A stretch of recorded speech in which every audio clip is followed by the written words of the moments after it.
Hello everyone, स्वागत है आप सभी का हमारे यूट्यूब चैनल ग्लांस एकेडमी पर। दोस्तों, आज मैं हूं नवाबों के शहर लखनऊ में, जहां पे मैं अपना यूपी पीसीएस मेंस 2023 का आज मेंस दे रहा था।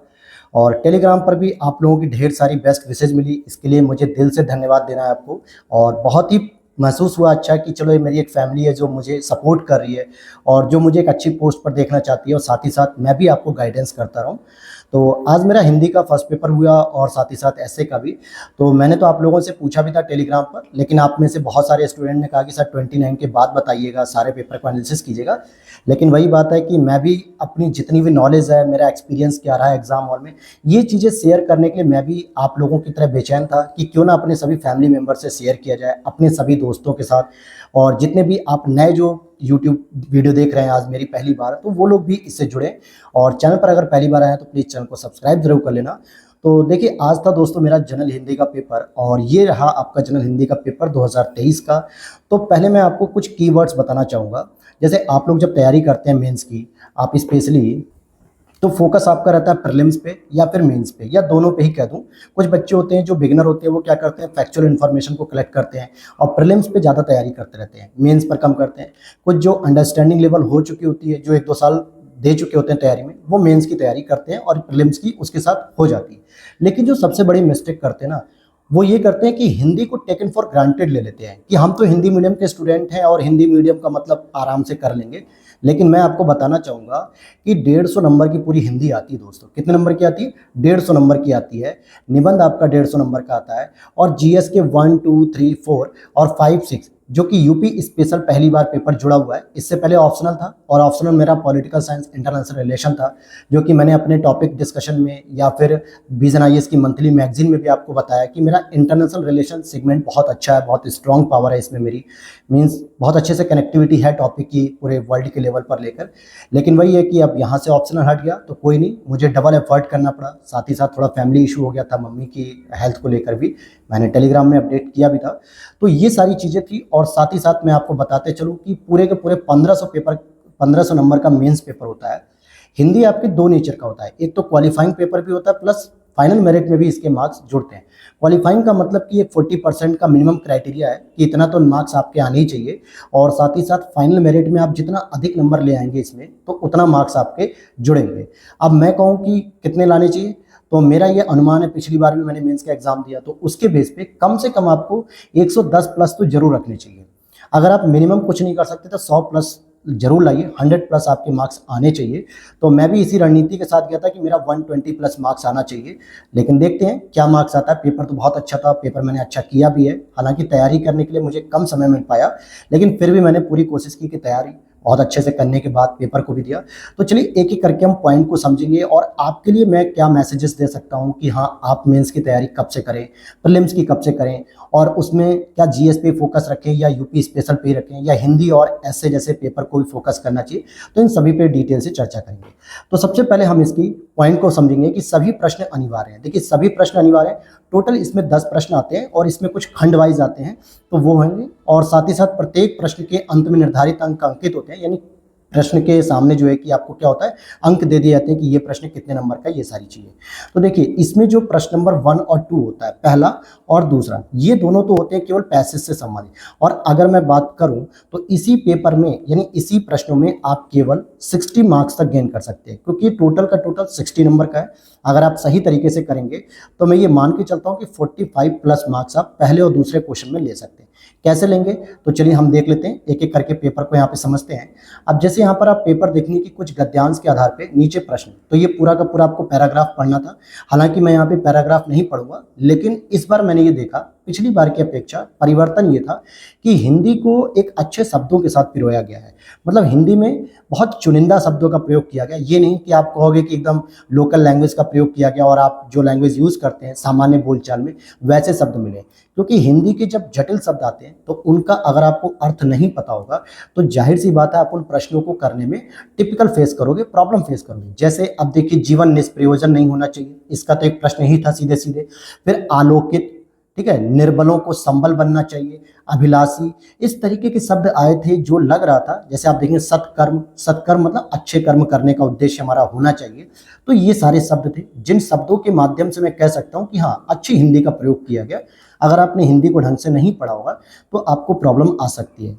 तो इस तरीके से आप देखेंगे यहाँ पे 30 नंबर का है, जिसमें 5 नंबर में तो कह रहा है कि ऊपरी लिखित गद्य को आशय में अपने शब्दों में लिखो। अब जैसे ये पूरा मैंने प्रश्न को पढ़ा, पूरे पैराग्राफ को पढ़ा कि सांसारिक मोह माया से अलग हटके हमें ज्ञान की ओर बढ़ना चाहिए, सकारात्मक कर्म करने चाहिए, तो इनको फिर मैंने क्या किया, अपने एक पेज के आसपास मैंने इसको 5 नंबर के लिए लिख दिया अपनी भाषा में कि इसका अर्थ क्या कहना चाह रहा है, ये गद्य कहना क्या चाह रहा है।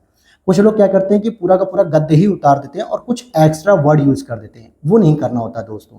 दूसरा, जीवन निष्प्रयोजन नहीं होना चाहिए, इससे क्या अभिप्रेत होना चाहिए। अब जैसे अगर हमें जीवन मिला है तो हम कहते हैं ना, भगवान ने अगर मुझे जीवन दिया है तो कुछ ना कुछ उद्देश्य होगा इस जीवन का। अब जैसे मैं अगर अपनी ही बात करूं, मैं वर्तमान में गवर्नमेंट एम्प्लॉय हूं और टीचिंग डिपार्टमेंट में हूं, तो भगवान ने हो सकता है मुझे इसीलिए चुना हो कि भाई जब तक आप अपनी अगली पोस्ट के लिए सेलेक्ट नहीं हो जाते तब तक आप बच्चों को शिक्षा देकर आप अपने जीवन का क्या करो, प्रयोग करो। तो जीवन निष्प्रयोजन नहीं होना चाहिए, बेकार नहीं होना चाहिए, स्वार्थी नहीं होना चाहिए। या दूसरी बात कहें कि बिल्कुल जीवन में कोई उद्देश्य ही ना हो, कोई महत्वाकांक्षा ही ना हो, ऐसा नहीं होना चाहिए। तो इसके बारे में बताना था। वहीं गद्यांश की रेखांकित पंक्तियों की व्याख्या अपने शब्दों में कीजिए। तो यहाँ पर आप देखेंगे कि जो अपने शब्दों में, अब यहाँ से पूछ रहा है कि हमारी देह एक मासल की तरह है जिसकी रोशनी से दूसरे न केवल प्रभावित बल्कि प्रेरित भी होंगे। ठीक है, सो ये मसाल होगा यहाँ पे। मसाल में वह ताकत है दूसरों में उत्साह भरकर अन्य मसालों को आमंत्रित कर सकती है, अन्याय उत्पीड़न रूपी अंधकार में विरोध का आज़ादी का नए परिवर्तन का प्रकाश फैला सकती है। अब जैसे आपने ओलंपिक गेम्स देखे होंगे या इस तरीके की जो एशियन गेम्स होते हैं, उसमें आप देखेंगे कि मसाल के लिए भी चुनिंदा व्यक्तियों को चुना जाता है कि ये मसाल शुरुआती दौर में पकड़ेंगे, अंतिम दौर में ये मसाल पकड़ेंगे। तो मसाल मतलब होता है अग्नि जलने का जो होता है, जैसे इस तरीके से बना होता है, इस तरीके से। लेकिन यहाँ पे ये सांकेतिक नहीं देना है, यहाँ सीधे कह रहा है कि आपने कोटेशन भी सुना होगा शायराना अंदाज में कि ये आग मेरे दिल में ना तो सही तेरे दिल में सही जलनी चाहिए, क्योंकि ये जब आग जलेगी तभी हम उससे कुछ परिवर्तन ला सकेंगे। तो यहाँ पर वही है कि मैं अगर अपने अंदर कुछ भावना रखता हूँ कि मुझे समाज को बदलना है, मैं समाज के वंचित वर्गों के लिए कुछ काम करूँ, या मैं एक अच्छी पोस्ट प्राप्त करके समाज का कल्याण करूँ, जिसमें उन वंचित वर्गों को, महिलाओं को, वृद्धों को, इनके लिए कुछ अच्छा काम कर सकूं, सकारात्मक सोच रख सकूं, तो ये दूसरों में भी मैं उत्साह पैदा करूंगा। कुछ लोग मेरे को प्रेरणा स्रोत मानेंगे, कुछ मेरे लिए प्रेरणा स्रोत हैं। तो इस तरीके से हम क्या करेंगे, इसकी व्याख्या यहाँ पे करनी थी जो मैंने की यहाँ पे, और ये 20 मार्क्स का है। तो टोटल आपने देखा एक क्वेश्चन आपका पैराग्राफ 30 नंबर का मिल गया। फिर आप यहाँ पे देखेंगे, अब अगर आप बेहतर तरीके से लिख सकते हैं तो ये मान के चलिए 25 प्लस हो सकते हैं। मैंने भी कोशिश किया, देखते हैं क्या मिलता है, कितना मार्क्स आता है। फिर इसी तरीके से दूसरा आप देखेंगे कि मोरालिटी की बात की जा रही है, नैतिकता जो हमारे सामाजिक मानदंड उपस्थित करती है कि क्या हमें उचित या अनुचित। अब यहाँ पर अगर आप देखेंगे कि अगर आप जीएस पेपर 4 को करते होंगे, 4 को, जिसमें हम इथिक्स को पढ़ते हैं, तो इथिक्स में स्टार्टिंग ही चैप्टर्स होती है, मोरालिटी क्या होती है, एथिक्स क्या होती है, एप्टीट्यूड क्या होते हैं, नैतिक मूल्य क्या होते हैं। और आपने जीएस 4 में ये भी पढ़ा होगा एक ब्यूरोक्रेट्स के लिए क्या क्या मूल्य स्थापित होने चाहिए, ये सारी व्यवस्थाओं को हमने पढ़ा है। तो यहाँ पर मैंने देखा कि फिर से वही चीज़ है, एग्जामिनर कह रहा है भाई सीधी सी बात है कि गद्यांश का उचित शीर्षक दीजिए और 5 नंबर लेके जाइए। मतलब उचित शीर्षक आप एक लाइन में लिख सकते हैं, एक शब्द में लिख सकते हैं, 2-4 शब्दों का एक वाक्य बना के लिख सकते हैं। अब ये जो पैराग्राफ पढ़ने के बाद जो मुझे लगा वो मैंने उचित शीर्षक बनाया कि हाँ, नैतिकता का हमारे जीवन में महत्वपूर्ण भाग, या इस तरीके से, और धर्म और नैतिकता का संबंध स्थापित करना है। अब यहाँ पर क्या है कि अगर आपने कुछ अच्छे अच्छे राइटर्स को पढ़ा हो, देखिए अपने रूम में अगर आप केवल किताब रखते हैं वो वाली जो आपके कंपटीशन का हिस्सा है, तो मैं कहूँगा कि आपकी सफलता थोड़ी डिले हो जाएगी। आपको अगर अपनी सफलता जल्दी प्राप्त करनी ना, तो जो आप कंपटीशन की बुक पढ़ते हैं कंपटीशन के लिए, लेकिन साइड में कुछ नॉवेल पढ़िए, जैसे गांधी की किताबों को पढ़िए, अंबेडकर की किताब को पढ़िए, ज्योतिबा फुले की पढ़िए, और नेहरू की किताब को पढ़िए, या फिर आप और भी अच्छे राइटर को पढ़ सकते हैं, बहुत सारे राइटर हैं, स्वामी विवेकानंद को पढ़िए। तो यहाँ पे आप देखेंगे धर्म और नैतिकता, तो मैंने इसमें 2 लोगों को कोट किया स्पेशली। जैसे अगर मैं भारतीय विचारकों की बात करूँ, गांधी क्या कहते हैं कि धर्म और नैतिकता के बिना राजनीति नहीं है, धर्म और नैतिकता की बात की गई है। इसी तरीके से मैंने विवेकानंद को भी कोट किया। साथ ही साथ मैंने इसमें क्या किया, एक और कोट किया, क्योंकि आपको पता है मेरा अगर पॉलिटिकल साइंस ऑप्शनल है तो उसमें प्लेटो और अरस्तु जैसे विचारक आते हैं। तो प्लेटो की बात को मैंने रखा, अरस्तु की बात को रखा, सुकरात की बात को रखा। तो देखिए अब इससे क्या होगा, हिंदी में एग्जामिनर को ये चीज़ समझ में आएगी कि हाँ भाई ये ठीक है, हिंदी का दायरा इसने अन्य शब्दों से भी, अन्य विषयों से भी जोड़ा। तो अन्य विषयों से जोड़ने का मतलब ही होता है इंटरकनेक्टेड डिसिप्लिनरी, मतलब आप एक सब्जेक्ट को एक तक सीमित न रख के दूसरे सब्जेक्ट के साथ भी उसका कोरिलेशन बनाते हैं, तो ये अच्छा हो जाता है। फिर इसी के बाद गद्यांश का संक्षेपण करना। संक्षेपण मतलब जो भी आपको पैराग्राफ दिया है उसको लगभग एक तिहाई में, यानी अगर आपको 100% ये दिया हुआ है तो आप इसे क्या करेंगे, लगभग जो है कि 33% में कन्वर्ट कर दीजिए। मीन्स अगर ये पैराग्राफ 12 लाइन का है तो कोशिश करिए कि 4 से 5 लाइन में बढ़िया फैक्ट के साथ अपनी भाषा में और साथ ही साथ इस पैराग्राफ की कुछ इंपॉर्टेंट लाइन का प्रयोग करते हुए आपको लिखना है। तो ये भी आप देखेंगे 30 नंबर का। तो पहला प्रश्न और दूसरा प्रश्न मिला के ही 60 नंबर हो गए। अगर आपने ठीक से लिखा तो 45 नंबर तो वैसे भी आ गए, और आगे के बचे हुए 90 नंबर में से, आगे के बचे हुए 90 नंबर में से आपको फिर खींचना पड़ता है नंबर अधिक से अधिक। तो इसीलिए कोशिश करिए कि पहला और दूसरा। तो अब आपके दिमाग से जो मिथ है ना वो निकल जाना चाहिए दोस्तों, कि मिथ निकल जाना चाहिए कि हाँ हम हिंदी मीडियम के छात्र हैं तो हम हिंदी को कर लेंगे। बहुत सारे लोग टेकन फॉर ग्रांटेड लेते हैं, हिंदी दिवस मनाते हैं दोस्तों, हिंदी पेपर करके दिखाइए। इंग्लिश मीडियम वालों के साथ मैं मानता हूँ कि थोड़ी सी प्रॉब्लम होती है, लेकिन उसका भी निचोड़ यही है कि आपको हिंदी पढ़नी पड़ेगी, अच्छी ऑथेंटिक बुकों को पढ़िए, और सबसे अच्छी बात है कि आप अपनी लाइफ को प्रैक्टिकल रखिए। अपने हर आसपास की घटनाओं का जो घटन हो रहा है, जो वर्णन हो रहा है, उसको आप देखिए, एक एस्पिरेंट होने के नज़रिए से देखिए, एक ब्यूरोक्रेट्स होने के नज़रिए से देखिए, तभी आप चीज़ों को कर पाएंगे। अच्छा, मुझे एक और फ़ायदा मिला जो हो सकता है किसी और विद्यार्थी को भी मिला हो या ना मिला हो। आप क्वेश्चन नंबर 3 में देखेंगे 10 नंबर का आपका एक लेटर है और दूसरा भी एक 10 नंबर का लेटर है, और ये दोनों ही मेरे लिए बेनिफिशियल थे। बताऊं कैसे? बहुत इंटरेस्टिंग बात है। मैं टीचिंग डिपार्टमेंट में हूँ, और अभी 1 सितंबर से, ध्यान दीजिएगा, 1 सितंबर से 15 सितंबर तक हमने स्वच्छता दिवस पखवाड़े को सेलिब्रेट किया स्कूल में बच्चों के साथ, जिसमें हैंड वॉश करना था, कम्युनिटी डेवलपमेंट करनी थी, लोगों से जन भागीदारी बात करनी थी, बच्चों को सामुदायिक कार्य करके सिखाना था कि स्वच्छता कैसे होगी। फिर वहीं 16 सितंबर से 2 अक्टूबर तक, मतलब कि 2 अक्टूबर को गांधी जयंती, वहाँ पे स्वच्छता दिवस को फिर शुरू किया गया। तो लगभग जो 1 महीने के बीच में जो एक्टिविटी थी ना, ये मेरे लिए काम कर गई, क्योंकि राज्य सरकार द्वारा घोषित स्वच्छता सप्ताह के दौरान जिले में किए गए विविध कार्यों का विवरण तो मुझे पता था। मैंने जो जो कार्य कराए थे बच्चों के साथ, स्कूल स्टाफ के साथ, गांव के लोगों के साथ मिलकर स्वच्छता के आधार पे, तो ये मेरे लिए थोड़ा आसान हो गया। और सेम ऐसा ही लेटर मेरे पास पड़ा हुआ था, मतलब हमारे व्हाट्सएप ग्रुप में आया होता है पूरे डिपार्टमेंट को, और पूरे डिस्ट्रिक्ट लेवल पे डीएम साहब का, कलेक्टर साहब का ऑर्डर आया कि भाई आपको 1 सितंबर से 15 सितंबर तक स्वच्छता सप्ताह, मतलब स्वच्छता पखवाड़ा मनाना है, जिसमें ये एक्टिविटी करानी है। तो आसान हो गया मेरे को लिखना थोड़ा।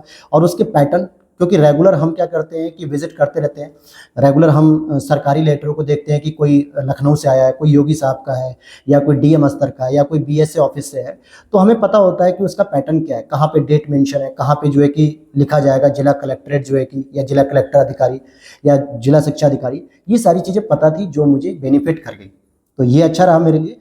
दूसरा, अगर आप देखेंगे कि ये जिला शिक्षा अधिकारी कौन होता है, बीएसए होता है, जिसको हम लोग बीएसए भी कहते हैं, डीआईयूएस भी कह देते हैं, जो डिस्ट्रिक्ट ऑफिसर के रूप में होते हैं।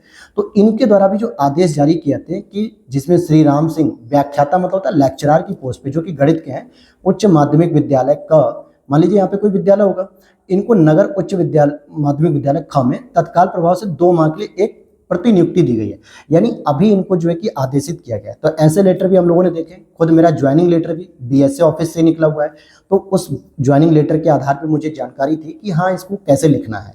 तो ये एक आदेश जारी किया गया जिसके बारे में मुझे लिखना था। तो ये दोनों मेरे लिए एक पॉजिटिव पॉइंट रहे। तो ये मैं कह सकता हूँ कि ये मेरे लिए दोनों पॉजिटिव पॉइंट्स रहे। तो मैंने इस क्वेश्चन को बहुत अच्छे से लिख लिया। अच्छा, फिर अगले नंबर आते हैं आपके। आप देखेंगे कि हमारे प्लेटफॉर्म पे जो आर की टेस्ट सीरीज चलाई जा रही है, चाहे वो जीएस वर्ल्ड हो या पीसीएस मंत्रा हो या ध्येय आईएएस की, उसमें से कई सारे ऐसे शब्द थे जो मैंने आपको करा रखे हैं और वो यहाँ पे मिले मुझे देखने को। तो ये देखिए रिपीटेशन कितना अच्छा मिला मुझे। रिपीटेशन का बहुत फायदा मिलता है। जैसे आप देखेंगे मृषण, अब मृषण का अगर आप विलोम लिखेंगे तो रुक्ष हो गया। त्याज्य, अब त्याज्य का मतलब क्या है ये भी मैंने पढ़ा है। त्याज्य मतलब त्याग देना, तो इसका हो जाएगा आपका गृहित हो जाएगा। उद्धत, उद्धत का मैं आपके लिए छोड़ता हूँ क्योंकि ये मैंने वाकई नहीं किया। इसका आप कमेंट बॉक्स में बताइएगा। हालांकि गे की बात करेंगे तो गे का मतलब हो गया अज्ञे, ठीक है। अब यहाँ पे ये गे वाला ये नहीं है गे जो आप सोचिए कि लड़कों में गे और लेस्बियन वाला, वो नहीं, हिंदी का गे। पाच्य का क्या हो जाएगा भाई, अपाच्य, जो चीज पच नहीं सकती। प्रखर का क्या होगा, तो प्रखर का मंद हो गया। दृष्ट का भी मैंने नहीं किया क्योंकि जो मुझे नहीं आ रहा था। एग्जाम में इतना प्रेशर होता है दोस्तों कि इजी प्रश्न भी गलत हो जाते हैं। हालांकि अब मैंने आया रूम पे और देखा कि दृष्ट का क्या होगा, उद्धत का क्या होगा, लेकिन मैं चाहता हूँ आप लोग कमेंट बॉक्स में बताइए। अच्छा, हो सकता है आपको मेरी वॉइस अगर क्लियर ना आ पा रही हो या मेरा फेस क्लियर ना दिख रहा हो या पेपर, तो थोड़ा सा समझौता कर लीजिए दोस्तों, क्योंकि मैं वैसे ही एक दोस्त के रूम पे रुका हूँ और स्टूडेंट लाइफ में मुझे पता है कितना संघर्ष रहता है, कैसे हमें एडजस्ट करना होता है। मैं खुद स्टूडेंट लाइफ में रहा हूँ और अभी भी हूँ, तो मुझे पता है कि सीमित संसाधनों में हमें बेहतर प्रदर्शन करना होता है। तो थोड़ी बहुत दिक्कत है यहाँ पे, हालांकि कोई दिक्कत नहीं है। रूम में प्रॉपर लाइट है, लेकिन जो फेस पे लाइट आनी चाहिए, जैसे मैंने अपने रूम पर स्टूडियो बना रखा है थोड़ा सा, तो उस तरीके की इशू है, लेकिन हो जाएगा। संगठन की बात करेंगे तो इसकी अगर हम बात करें, विघटन हो जाएगा। अभिज्ञ, अब यहाँ पर अभिज्ञ का ध्यान देना है कि अनभिज्ञ होगा, ठीक है, भिज्ञ नहीं, अनभिज्ञ होगा, क्योंकि भिज्ञ मतलब भी जानकार होता है। तो यहाँ पे अभिज्ञ का होगा अनभिज्ञ। और अनिवार्य, अनिवार्य मतलब होता है कंपल्सरी, आपको ये काम करना अनिवार्य है। तो आप कह सकते हो कि भाई इसका अपोजिट ऐच्छिक हो सकता है, वैकल्पिक हो सकता है, लेकिन मैंने ऐच्छिक लिखा जो ज़्यादा अप्रोप्रिएट लगा मुझे। वैकल्पिक में क्या होता है कि 3-4 विकल्पों में से मुझे कोई एक लेना है, लेकिन ऐच्छिक का मतलब मैं कुछ भी ले सकता हूँ या नहीं भी लूँ। वहीं उपसर्गों की बात करेंगे। अच्छा, उपसर्ग क्या होते हैं? किसी भी शब्द के आगे लगते हैं।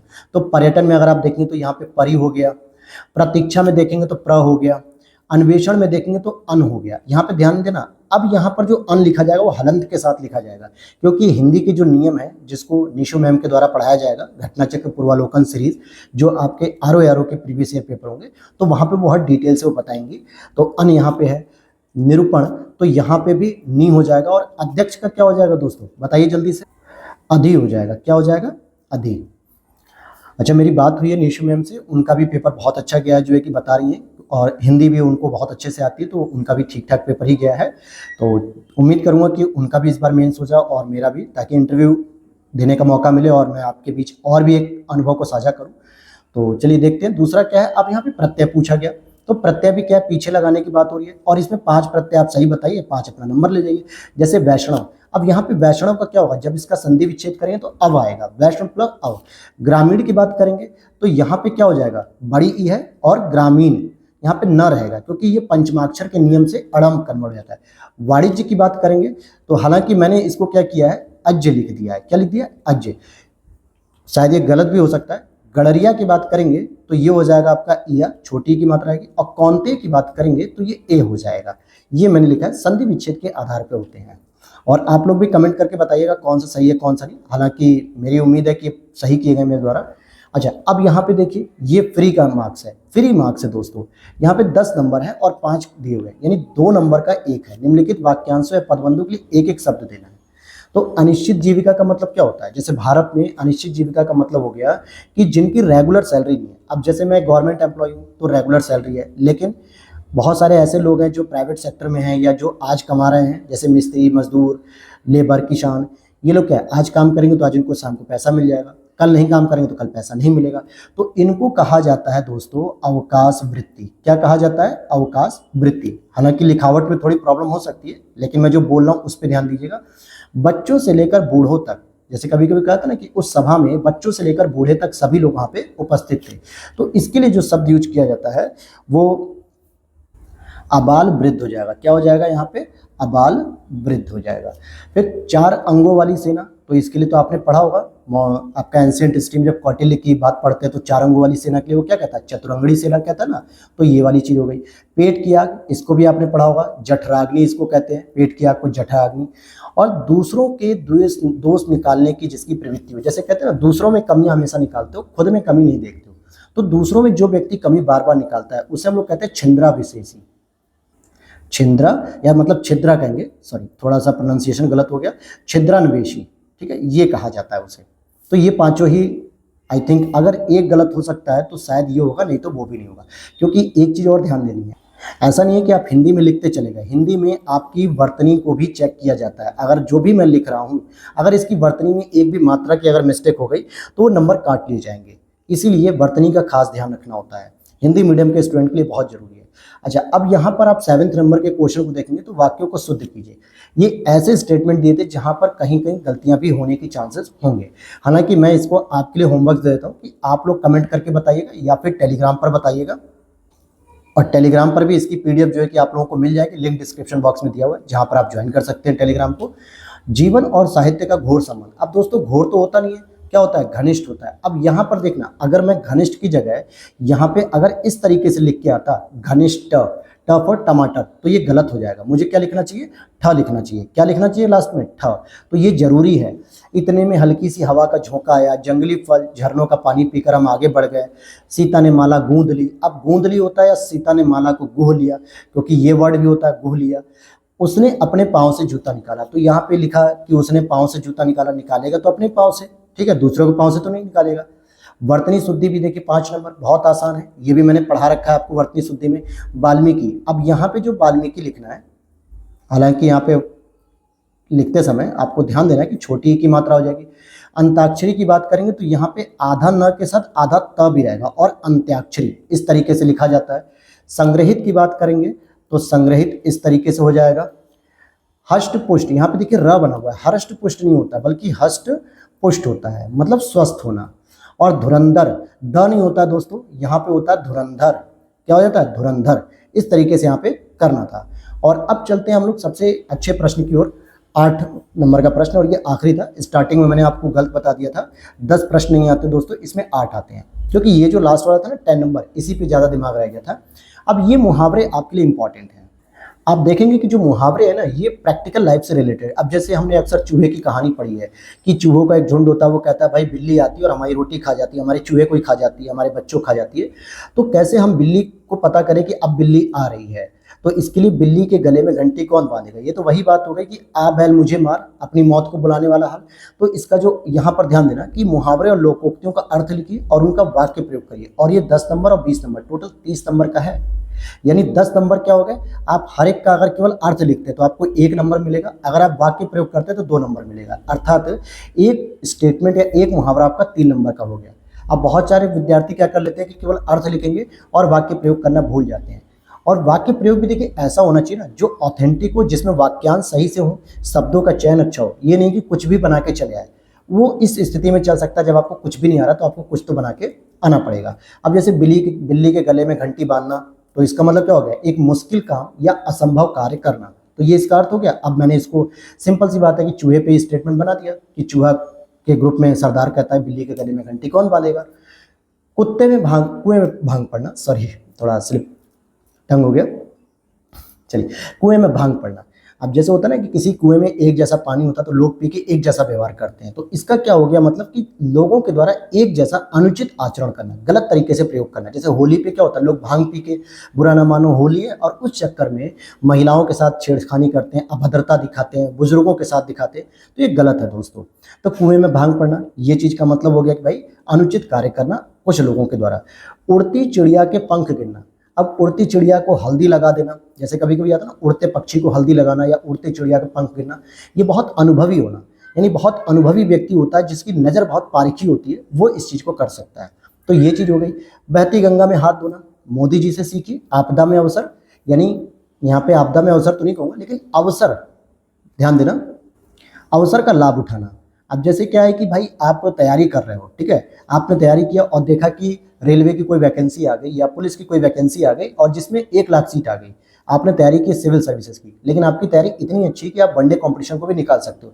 तो आपने क्या किया कि चल यार कोई बात नहीं, फॉर्म भर देते हैं, क्या दिक्कत है, पुलिस का फॉर्म है भर देंगे, लोको पायलट का भर देंगे, ग्रुप डी का भर देंगे, लेखपाल का भर देंगे, पेट का एग्जाम है भर देंगे, कोई दिक्कत नहीं। आपने फॉर्म भर दिया, किस बेस पे, क्योंकि आपकी तैयारी सिविल सर्विसेज के स्तर पे इतनी अच्छी है कि आप प्रीलिम्स मेंस की हर एक चीज़ को समझते हैं, एक्सप्लेनेशन जानते हैं और हर एक ऑप्शन के बारे में जानते हैं, एलिमिनेट कर पाते हैं। तो इस बेस पे आपने फॉर्म भर दिया और मेहनत तो आपने सिविल सर्विसेज में की, लेकिन बाई लक आपका पुलिस में या रेलवे में सिलेक्शन हो गया।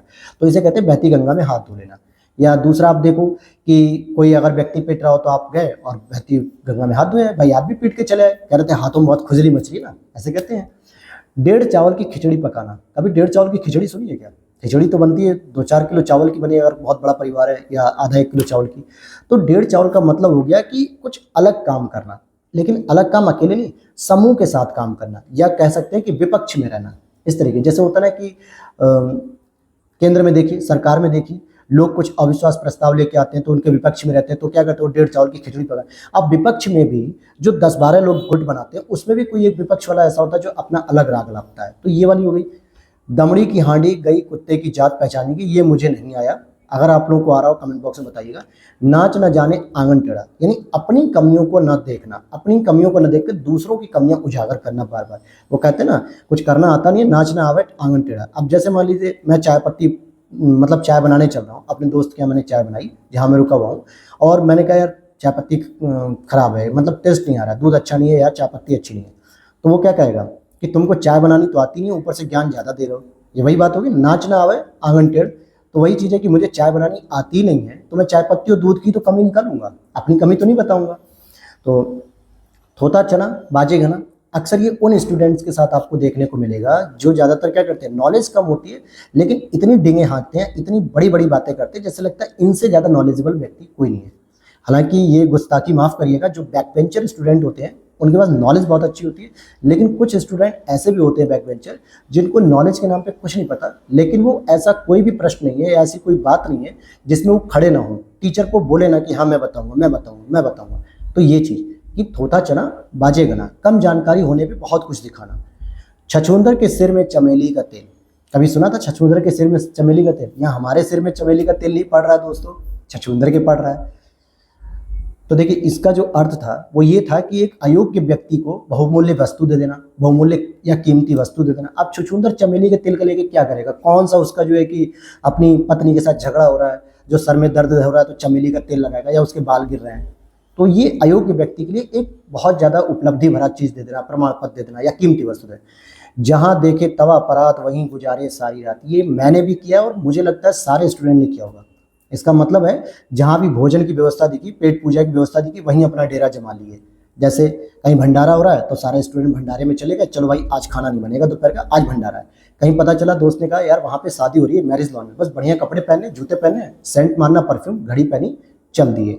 तो जहाँ भी देखा तवा परात वहीं गुजारी सारी रात। तो जहाँ भी खाने पीने की व्यवस्था देखी वहाँ हमने अपना डेरा जमा लिया, चाहे वो भंडारा हो, चाहे वो शादी पार्टी के गेस्ट हाउस हो, या बर्थडे पार्टी हो, किसी प्रकार की पार्टी। तो ऐसा तो देखिए मैंने तो कई बार किया है, नो डाउट मैंने स्टूडेंट लाइफ में कई बार किया। अगर आप में से भी किसी ने किया तो प्लीज़ कमेंट बॉक्स में जरूर बताइएगा। तो ये था दोस्तों आपके सामने 150 प्रश्न का, जो 150 नंबर का प्रश्न पेपर था, जो मैंने अपने अनुभवों के साथ शेयर किया। और साथ ही साथ देखिए दोस्तों, एग्जाम हॉल में बहुत प्रेशर होता है, आपको लगता है कि सारे प्रश्न छूट ना जाए, लेकिन अभी तो ये हिंदी था, अभी आगे जो असली कहानी है, अभी तो मैंने ऐसे भी लिखा था और मैं ऐसे में भी हो सकता है अर्ली मॉर्निंग कल एक वीडियो आ जाएगी, आज लेट नाइट बनाऊंगा और हो सकता है कल आ जाएगी सुबह या फिर कल शाम में। लेकिन कल से असली कहानी शुरू होने वाली है, GS1, GS2, GS3, GS4, GS5, GS6। और सबसे बड़ा मज़ेदार क्या होगा, GS5 और GS6, जिसे किसी ने नहीं जाना कि क्या पूछेगा, देखते हैं क्या होगा। तो मेहनत तो की है, देखते हैं, और उम्मीद करता हूँ कि ये पेपर एनालिसिस जो मैंने किया आपकी 2024 की यात्रा में कितना सफल रहेगा, ये सारी चीज़ें हम डिस्कस करेंगे। और मैं चाहूँगा आप टेलीग्राम चैनल डिस्कशन ग्रुप को दोनों को ज्वाइन कर लीजिए, ताकि वहाँ पे आप मुझसे क्वेरी कर सकते हैं, वहाँ पूछ सकते हैं, और इसकी PDF भी टेलीग्राम चैनल पे डाल दूंगा, लिंक डिस्क्रिप्शन बॉक्स में होगा। तो चैनल पर पहली बार आए तो सब्सक्राइब जरूर कर लेना दोस्तों। यहाँ पे सभी चीज़ आपको फ्री ऑफ कंटेंट दिया जाता है, फ्री ऑफ कॉस्ट, कोई भी पैसा नहीं लिया जाता किसी भी चार्ज का। आपकी RO की तैयारी हो, चाहे UPPCS की, 2023 में ही UPPCS की तैयारी मैंने कोशिश की थी हमारे चैनल के माध्यम से अच्छी कराने में, जिसमें 25 से 30 लोगों का प्रीलिम्स निकला, जिन्होंने इस बार मेंस भी दिया है। हालांकि मैंने उनको मेंस की आंसर राइटिंग के लिए कोई गाइडेंस नहीं दी, क्योंकि मैंने पहले ही बोल दिया था कि हम मेंस की आंसर राइटिंग गाइडेंस अभी नहीं दे सकते, क्योंकि स्टाफ नहीं है हमारे पास ज़्यादा। तो ये चीज़ जो थी वो मैंने क्लियर कट बताई थी। तो हालांकि उनके पेपर अच्छे गए, मेरे पास मेल आए उन लोगों के। तो चलिए मिलते हैं नेक्स्ट वीडियो में नेक्स्ट पेपर के डिस्कशन के साथ। Thanks for watching.